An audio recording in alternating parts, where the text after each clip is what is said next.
And good evening, and welcome once again to the Shadow Gallery. I am, as always, your host, James Donnelly. And tonight, we're going to be talking about, I'm going to be reviewing X-Men Days of Future Past for you. The first part of this will be spoiler-free. The next part might get into some spoilers. But we're going to try and keep this a little bit brief and to the point. So, Days of Future Past, first of all, probably boasts the one of the largest casts of kind of primary and secondary characters I've ever seen in a superhero film, because we have returning not only Hugh Jackman, of course, as Wolverine, but also we have Ian McKellen returning as Magneto, Charles, Patrick Stewart returning as Charles Xavier, and then we have from returning from kind of part 3, or X-Men: The Final Stand, which is a horrible piece of shit and is literally one of the worst films I've ever seen. We have Ellen Page returning to a reprisal role as Kitty Pryde, and then from kind of the rest of the series, we have Shawn Ashmore returning as Bobby Drake, aka Iceman. We have That's actually pretty much it for the original series veterans, and then we have also returning from First Class. We have the younger Charles Xavier, played by James McAvoy. We have Michael Fassbender returning as Eric Lensher, aka Magneto. We have Nicholas Hoult returning as Hank McCoy, aka Beast. And we have, of course, Jennifer Lawrence returning as Mystique, aka Raven Darkholme.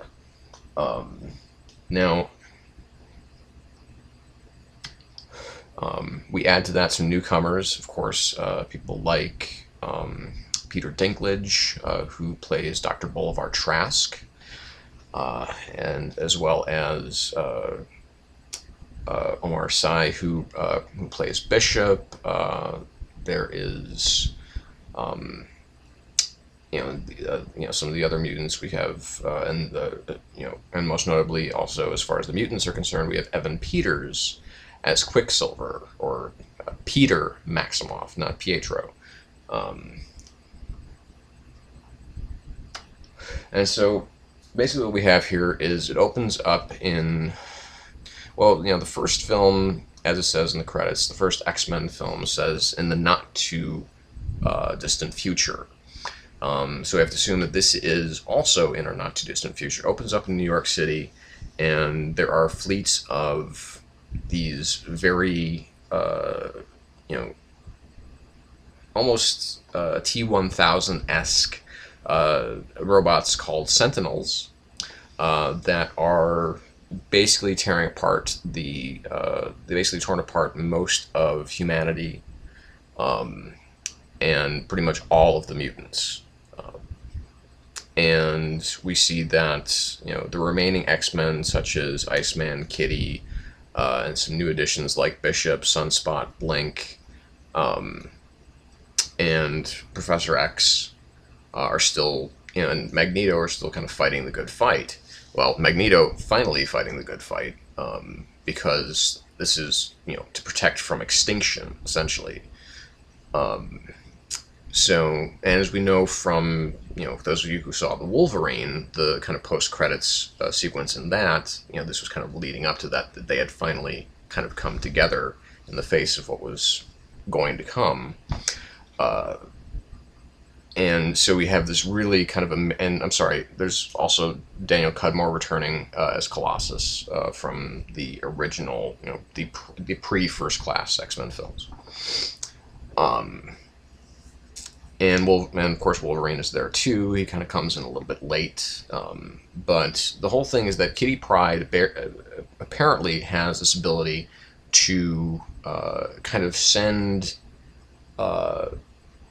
one of the mutants back to their younger selves in case they lose a battle against the Sentinels, And so but it's only for maybe a couple of hours or days, to warn about the forthcoming attack.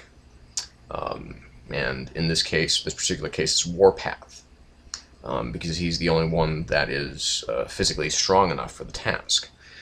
So then in comes Wolverine, and the plan hatched by Xavier and Eric to send him into the past to stop the assassination of Bolivar Trask, because it is his assassination by Mystique that galvanizes the world to get behind the creation of the Sentinels. And so obviously, Professor X tells Wolverine that he has to use him to help, as well as Magneto also saying, you need my help as well. So, with Kitty using this ability, secondary mutation, I guess you might call it, she does send Wolverine back to 1973, and at the time of the Paris Peace Accord, where basically, it was going to put an end to hostilities in Vietnam, because that's where the assassination takes place. And so, Wolverine wakes up in a very Wolverine-esque manner, and makes his way to New York, and finds Hank McCoy, as well as the younger Charles.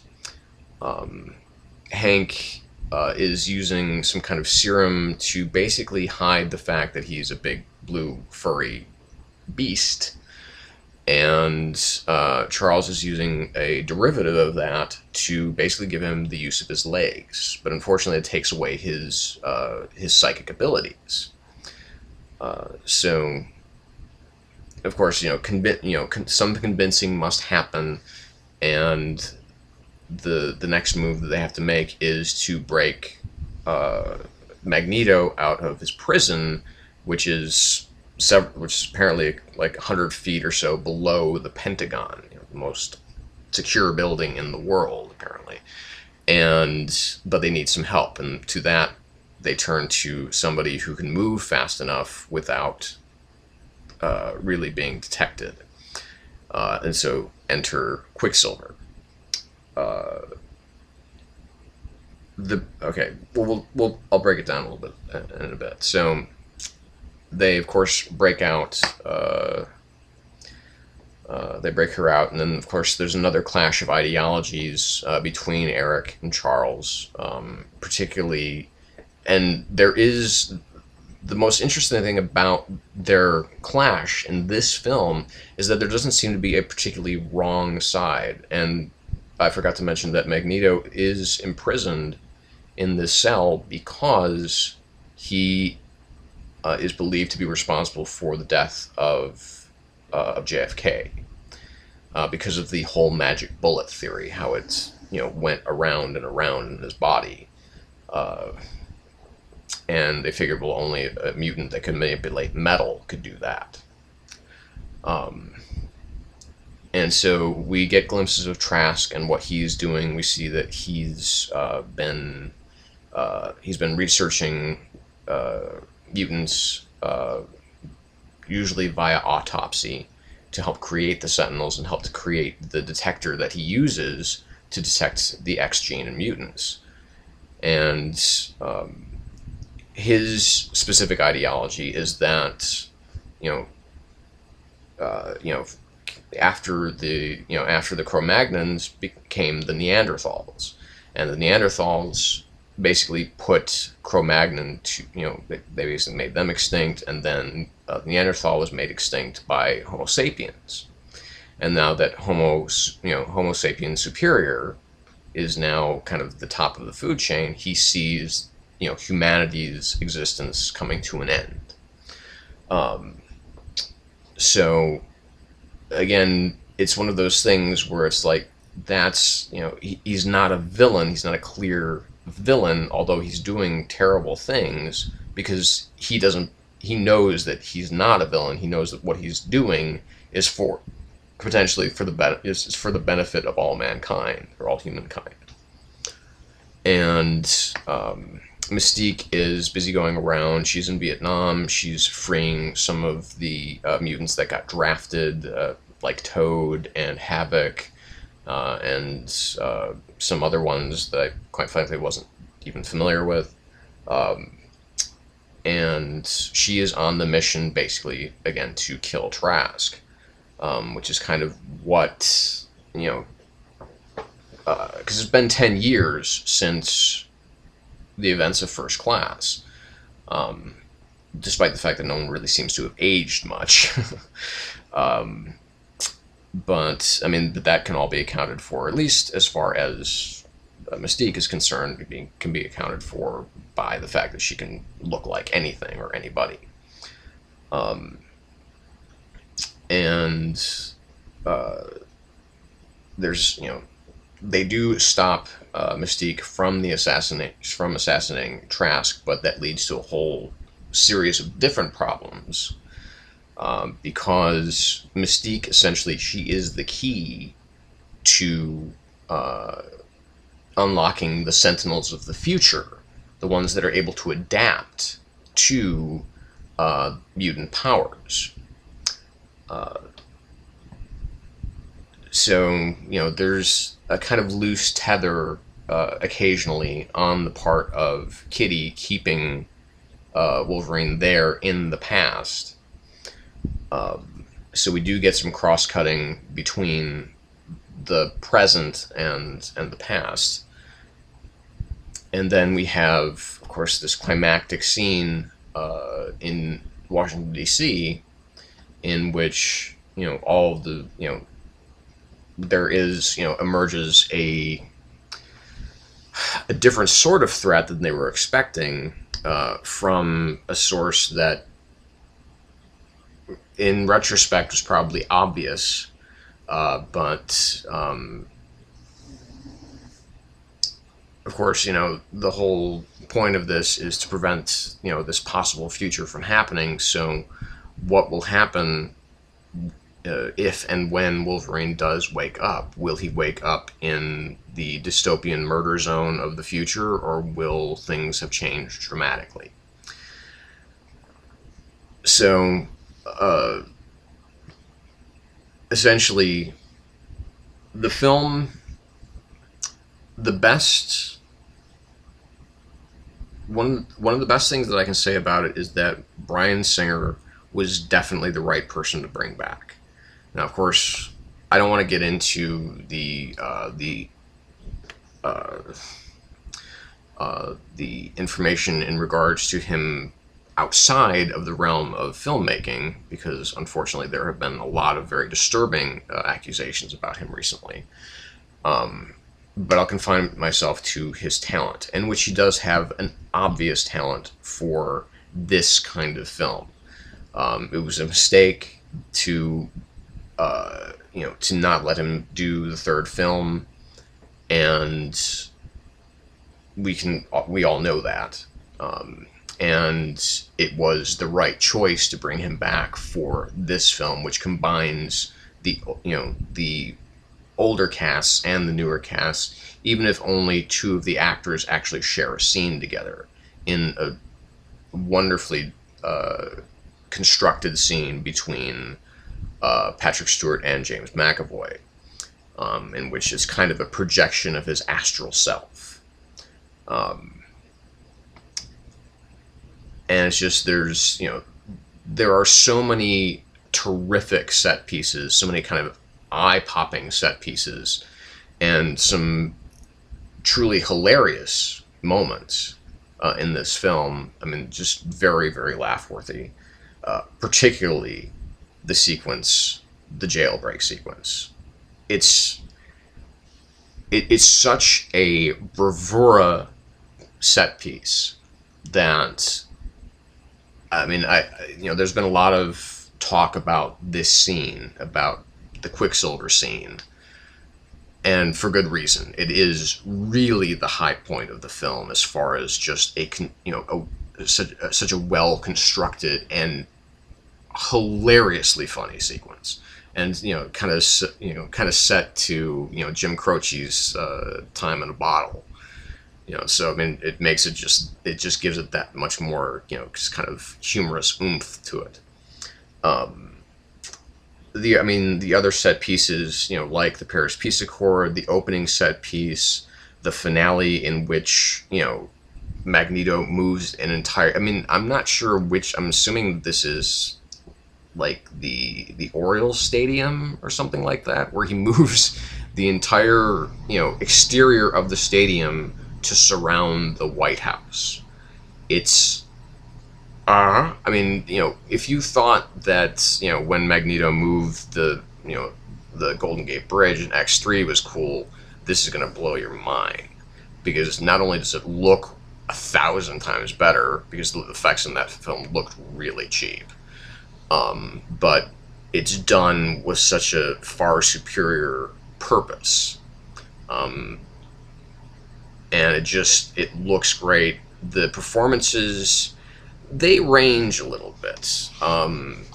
Obviously, this is kind of Jackman's film, but because he's the star of the film, and he plays this role so well. It's obviously so lived in by now, but he never seems to get bored with it, and that's the wonderful thing. That's when you do a role 7 times. It seems like you're probably going to get just kind of, whatever, let's just do it. But he never seems to get bored of playing Wolverine, which is a wonderful thing. Patrick Stewart, again, that kind of gentle authority that he always seems to have. It's a really wonderful presence to have in the film. McAvoy, honestly, this is the most I've ever liked him in a film. He really kind of challenges you, because he's a very unlikable character when we first see him in this film. Nicholas Hoult is fine. Fassbender, of course, he's totally magnetic. I mean, he really is. He really seems like he's the kind of guy that could talk you into anything because of how passionate he is about it. And he has one of the coolest on-screen moments out of certainly all of the characters in this film, with the exception of Quicksilver, which is just kind of, and it's such a throwaway thing, quite literally, in which he's strolling out of the Peace Accord to come after who he's coming after, and there are gendarmerie all around him, and he just casually and then just fly back, and it's just, it's just such a great moment. It's like, you're just so beneath me, get away from me, flies, insects. It's such a great expression of Magneto's kind of own self-superiority. And of course, Jennifer Lawrence is fantastic. She runs away with most of the scenes that she has, because she just brings so much pathos to them. And that's something that's, I mean, I think they did make her role a little bit bigger for this film particularly. I mean, although, to be honest, let's look at it from a more realistic standpoint as far as translating a specific story arc to film, because this happened. Although it was, in the Days of Future Past comic, it was Senator Robert Kelly that was assassinated that led to the Sentinels program really being ramped up. Because, of course, the explanation being that the reason that, the world in the future, or in the now, is so dystopic is because the Sentinels not only were identifying and hunting mutants and eliminating them, let's be frank, they were also eliminating they also started to see humans as a threat because they could breed mutants. So if there was even the potential for mutation, they started eliminating humans as well. So I mean, again, it's a really interesting way of telling the story, and it's just basically the same type of thing that was told in Days of Future Past. And the thing about Days of Future Past is that, obviously it wasn't Wolverine that was sent back. It was, Kitty came into her younger self, and this is just not too long after she joined with the X-Men. So, talk about shit getting real pretty fast for her. Oh, and I also did forget to mention, people. There's one other cast member I think I forgot to mention, but it doesn't really matter this time. But we have Colonel William Stryker in this film. This time played by a third actor. So we've seen him be played by two other more familiar and more famous, and I dare say better actors. Brian Cox in X2, and Danny, who was just amazing and awesome, and Danny Huston in X-Men Origins Wolverine. Evan Peters is a joy in this film. I never thought I would he is kind of a dick, but he's not the kind of angry, mopey Brotherhood dick that they could have made him into. He's much more of a, I can move faster than anybody else in the world. McKellen, he's there. You don't really get much from him other than some, kind of cool posing moments, and some good line readings. I mean, he's Ian McKellen. I mean, what are you going to do? He just seemed to not really put himself out there too much.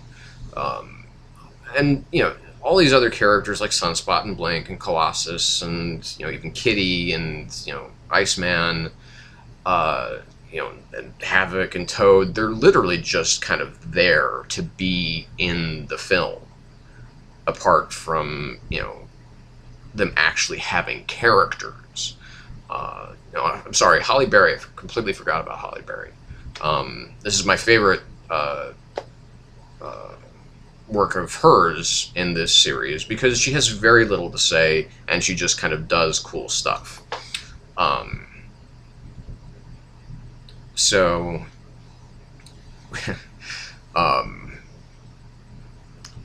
again, the directing is great. The script by Simon Kinberg is really, really well done. It's probably my favorite thing that he's done.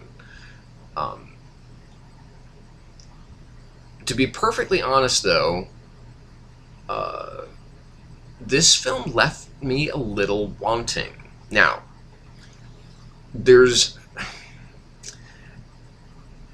it's interesting because there's the final battle scene is so well done with the cross-cutting between the present and the past, as things get more dangerous and climactic. It just, the present, in which I think is more focused on than the future or the present, the past. You know what I'm trying to say. The past with the younger X-Men, it doesn't seem to have as much urgency as it needs to have. I felt kind of... The film gets so busy sometimes, though, and I think it really is its main flaw, is that there's a lot going on. There's a lot of information to digest. And I do have to comment, of course, on Peter Dinklage, because he's wonderful in this small role. Really, no pun intended, come on. But it's... because every scene that he has, he performs with total authority. Again, he's kind of a non-entity, but he's important, and he plays it really, really well. And the fashion is fun. Kind of the kind of the fun '70s shit that you see around. I mean, it's neat. Some neat throwback cinematic touches there. But again, there was an ingredient that has been in the films before that Singer has done that is not really that present here, and that's more of the allegorical storytelling. There didn't seem to really be much of that in this film. It really just wanted to concentrate on how the characters and the plot are going to move forward without trying to add any subtext to it. And that was a little disappointing, to be frank. But I guess one can argue that we've kind of been hammered over the head with that in the previous Singer efforts. So, why kind of flog a dead horse? I think it just would have added stuff. So, ultimately, though, it's a really, really good piece of summer entertainment. And there's a really awesome setup for the coming film, X-Men Apocalypse, which I think is forecast to come in 2016. So I have to, I definitely give this film a very solid 8, kind of an 8.5 out of 10. Nothing has really come too close as far as this summer is concerned to the kind of sheer brilliance of The Winter Soldier. As far as just a pure, just a total cinematic experience. Godzilla, again, was it was kind of a soft 8 out of 10, but still, that was, just really fun to watch, despite the fact that that some of the characters are a little bit bland. But again, that's another film, and I'm not going to continue talking about that. So, but really, the film of the summer thus far, and I don't really foresee anything ousting it, has been Captain America: The Winter Soldier. But Days of Future Past is definitely a pretty good runner-up for that category.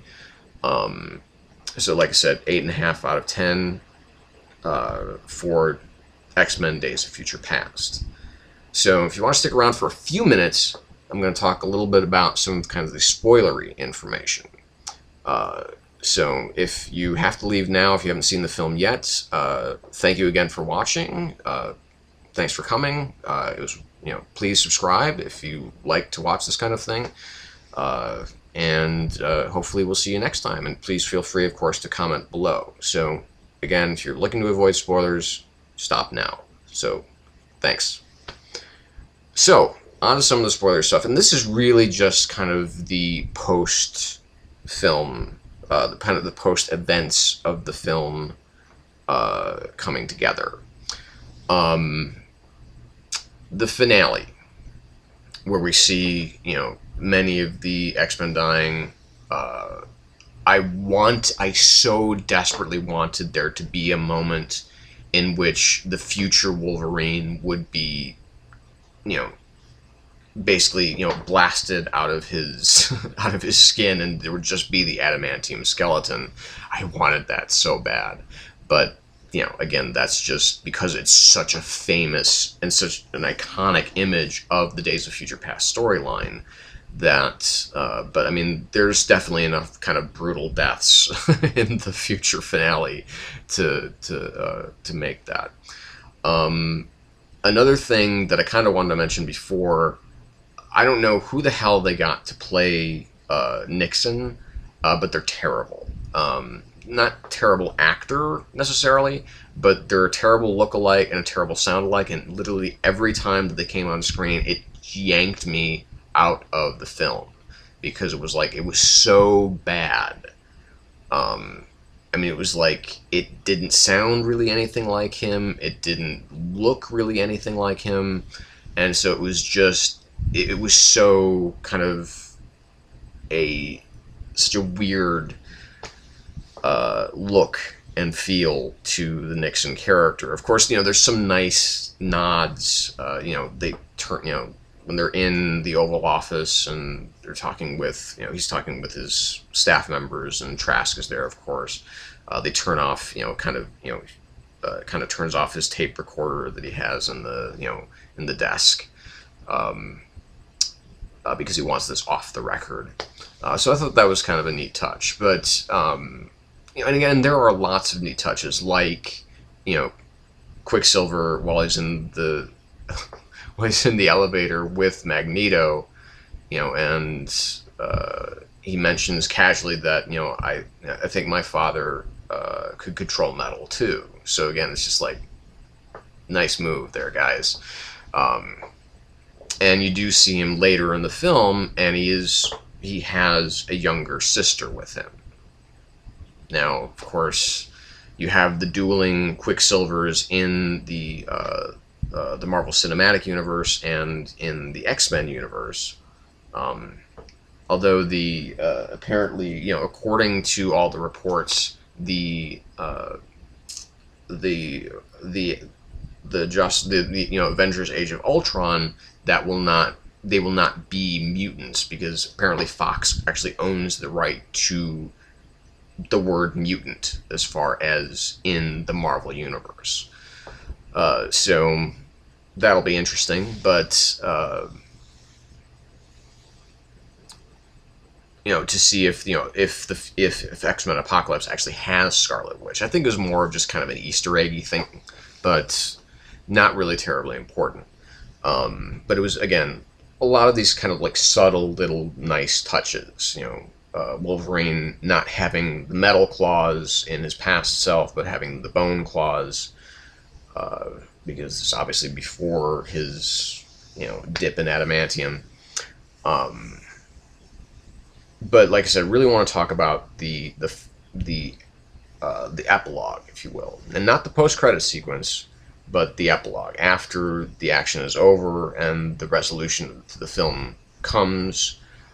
You have Wolverine going around the school where there are lots of students. Everything seems to be going perfectly fine. You see, there's Kelsey Grammer as Hank McCoy, presumably on his way to teach a class. And then, there's Storm, there's Rogue, so Anna Paquin does make an appearance in the film, even if it really is only just an appearance, and she's still with Bobby. Now, I don't know why she's there, because apparently she's not a mutant anymore, or she might be. That's the interesting thing, is because when we get to this finale, what does, and then there's a nice moment where you see Kitty is with Colossus, in a classroom, and what does Logan see but this long, flowing, beautiful red hair? And he walks towards this figure with the stunning red hair, and the face turns, and there's Famke Janssen as Jean Grey. And he, of course, is so thrilled to see her alive, and naturally reaches a hand out towards her to touch her, and that hand is kind of grabbed. And when that grab happened, I just about jumped out of my fucking seat, because lo and behold, James Marsden, Scott Summers, Cyclops, is still alive. Yes. And that is that's one of my favorite moments of this film, because basically what it does is not only establish that in this now alternate future that, Jean Grey and Cyclops and the Professor never died, but essentially that X-Men 3 never happened. So that gets me really excited. Because it basically just kind of writes out the fact that film ever took place. And that's really awesome to me, because it's like, thank you, Brian. Thank you for doing that, because that's a really important thing to do, because everybody knows how awful the third film... Well, not everybody, because the film is actually still held in some high-ish regard. I don't know why. I mean, it's fucking Brett Ratner, man. and it's a piece of shit. I mean, that movie is just fucking awful. Anyway, so enough on The Last Stand. So, I just about jumped out of my seat when I saw that hand come out, and there's James with, with some new, really cool shades. I'm like, yes, I need those shades now too. But the post-credits sequence, they do make you wait through the entire credits for this, so stay. And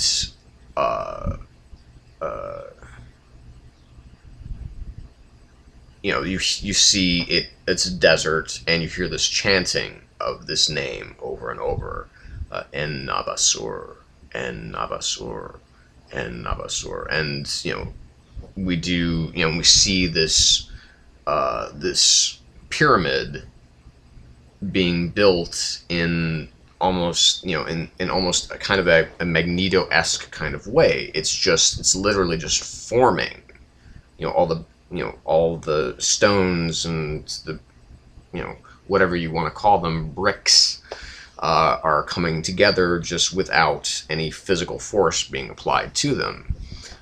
Then we pan around to see Apocalypse and the chant, after we've seen, like the throngs of the chanting crowd, because, obviously En-Navasur is his ancient Egyptian name. And just in front of the hot sun, you see the silhouettes of four people on horseback. So you have Apocalypse and his four horsemen, and then boom, it's done. So it wasn't like one of the really cool post-credit sequences that we've seen in some of the other films, but more of like, if you don't know who this is, yes, you're not going to have any fucking clues what's going on. But those of you who do know that, who this is, are going to be really, really excited, because, X-Men Apocalypse coming.